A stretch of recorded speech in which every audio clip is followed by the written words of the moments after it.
Felix, you were Leanne's business partner. Now, a lot of what happened to her, the information, etc., is already out there and known. But from your point of view, to recap, just tell us exactly what happened on that fateful Sunday. Well, honestly, I don't think it was really known. All we know so far is that she left the Rooster around 6 o'clock to go home. She never mentioned to anybody that she was going to go to her mom in Durban. So this is where the question comes in. What made her go there? Are you guys sure that she was, in fact, on the way to her mom?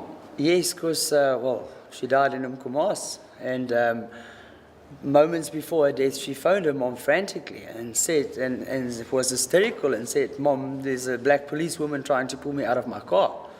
And her mom said, "Don't get out, just drive. It's dark, drive." She says, "I am." And the phone went dead. Okay, sorry me interrupting. Pulling out of the car. I mean, was the car then stationary? Apparently somebody stopped her, but this is what we don't know. We don't know where they stopped her, who stopped her, and the reason that they stopped her. We don't know that. Okay. And then the mother phoned back, Auntie Leonie, Mrs. Lucken. She phoned back and said, "Baby, you're right. Where are you?" She said, "I'm on my way to you. But they're shooting at me, Mom. They're trying to kill me. The police are chasing me, are shooting at me." And Mrs. Lucken heard the gunshots, and next moment the phone went dead. That was when the car was in motion again. The car was still in motion. Leanne was driving. She could hear Leanne driving. She could hear the gunshots, how they're firing at her. Oh, my goodness. And that's when I got the call. I was in Port St. John's. Okay. And Leanne was going to go with me on the trip. And some reason she changed her mind because this Heritage Weekend was more important and she had more things to do here at the shop. Okay, so then what happened after the phone went dead? What happened After the phone went dead, Mrs. Lucken phoned me because everybody assumed that Leanne was with me on the trip, but Leanne cancelled. And I said, "No, she's not with me." And she told me what happened, the gunshots. I said, "Okay, let me find out." And I phoned. And I still left a message and said, "Hi, babe, where are you? Your mom is in a state. What's happening? Who's shooting at you? Phone me back." And I kept on trying, and the phone was dead. Okay. And in about 10 minutes' time, my mother phoned from Pretoria and said, "Listen, do you have Leanne's mom's number?" I said, "Why? We're all looking for Leanne. Why do you need Auntie Leonie's number?" And she said, "Well, there's been an accident. Umkomaas police has phoned me." I said, "How did they get your number?" She says she thinks from Leanne's cell phone. Okay. I said, "Don't say that, because we don't know where she is, and somebody's shooting at her." My mom says, "Really?" So I gave them Auntie Leonie's number, and within 5 minutes, Auntie Leonie phoned me and said she's dead. I said, "You lie. This can't be." She said she's dead. So the police phoned Yes, Leanne's mom? In between, before the police phoned Leanne's mom, Leanne's mom phoned our lawyer, Christopher van Vieren. And then he phoned all the police stations and found out. And when Auntie Leonie told him that Umkomaas police station has phoned her and told her that she's dead, then he confirmed that. Okay, but now obviously somebody must have asked the police, now, okay guys, now what the hell happened here? Everybody's asking them, and nobody can give us answers. Everybody's asking them, how can they just shoot at a woman driving alone that's no danger to them, that's unarmed, that time of night, and at a high chase, Port Shepstone SAP was phoned for backup. How many police stations is between Port Shepstone and Umkomaas? Why didn't they phone the nearest from Umkomaas for backup? Why Port Shepstone? Okay, why is those police officers not even named yet? Okay, but the status of the case now? Yes. Has something been opened, a docket been opened? I believe there's a murder docket. We believe there's a murder docket at Umkomaas. We're waiting for answers. We heard that, we're not sure about any of this. All of us are in the dark, yeah? We heard that a warrant officer, Naidu, has seen this chase through. There was a Mr. David McKenzie who heard this chase on the radio. He went public. What a brave man. He went public and took this on and said this is not right how this woman was treated.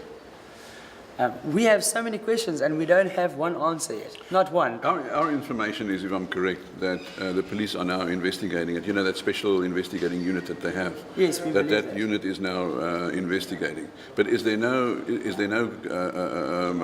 contact between you guys and the police? Nothing yet. Nothing. Nobody's contacted us yet. Nobody's come to investigate anything or asked anybody of anything that's happened here. Nothing has happened yet. Who is the contact person now between the police and the family? Well, some of them phoned Mrs. Lucken straight away. None of them has phoned me yet. I've been the spokesperson for the family since Leanne's death.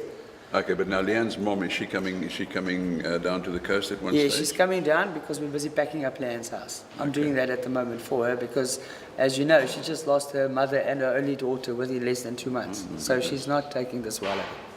But Felix, you must have, look, a lot of this is obviously sub judice, but any idea from your side why, I mean, there must be some kind of, well, you know, I mean, what do you guys think? we're starting to think that there was foul play somewhere here because a couple of months Sorry ago... for the interruption. You say foul play, but from the police side or somebody connected to the police? Yes, from the police side or somebody connected to the police. Because they must have had a reason why they were chasing her. They and shooting must at know her. why they chased her, they must know why they shot at her, but nobody knows. There's no answers.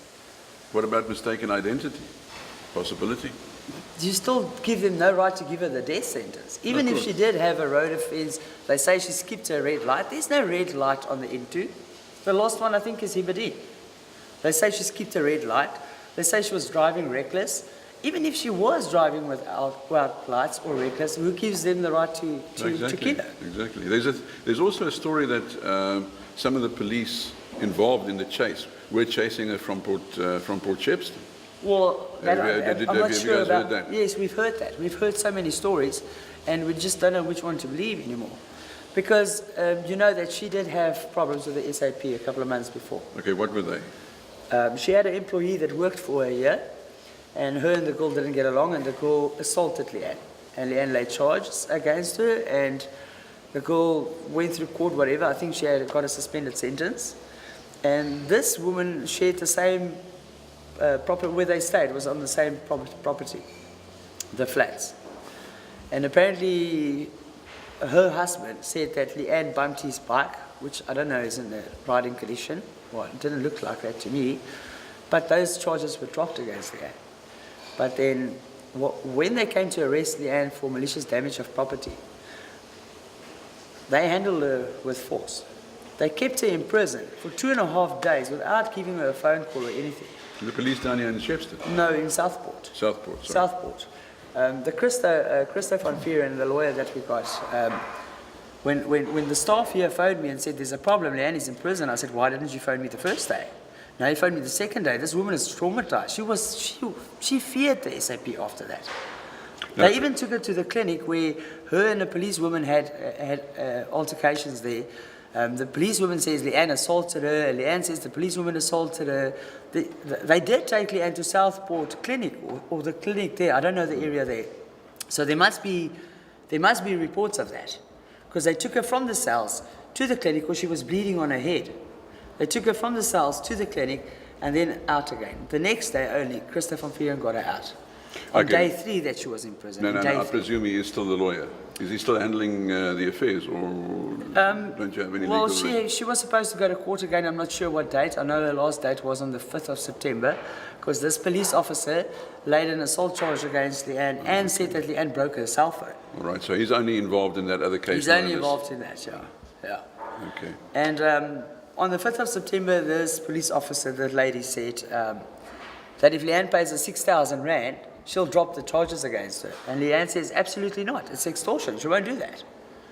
She knows for a fact that the phone that lady dropped wasn't worth 6,000 rand. And after that, all Leanne's problems started. It started. And Leanne's car? Little spark? It's a write-off. All smashed? It's a write-off. The cops shot the tires out. When she rolled the car, she got flung from the car. They say she died on impact. There's another story now coming, saying she was alive and begged for help. Okay, but what is the official feedback from the police? I mean, when we don't have a feedback. But are they refusing to speak to you? No, it's not that they're refusing. It's just we just wanted to bury Leanne first, which we done on Friday. Okay. So and we wanted to see this Heritage Weekend through, because this was their function for her this year. Okay. So yeah. So tomorrow we'll take that on. And the Red Rooster now? Any news? I'm running it for the family on behalf of Leanne's mom. We're not sure what we're going to do, but we're having a meeting on Wednesday. Okay. And then we'll take it from there. Okay. Felix, thank you very much. It couldn't have been easy for you. No, it wasn't. Thanks for speaking to It was the worst week of my life. Thanks for speaking to Ehausen, and best of luck, and we hope that somehow the answers come. Thank you. From our side, we will do everything possible to find out. We appreciate that, and anybody, what happened. and anybody, we want everybody's help, because this can't go on. This is absolute police brutality. This woman was unarmed. She couldn't harm a fly. If you knew her like we knew her, she couldn't harm a fly. Now we'll pursue it and then we'll let you know. Thank you. Thank you. Keep well. Okay, you too. Bye.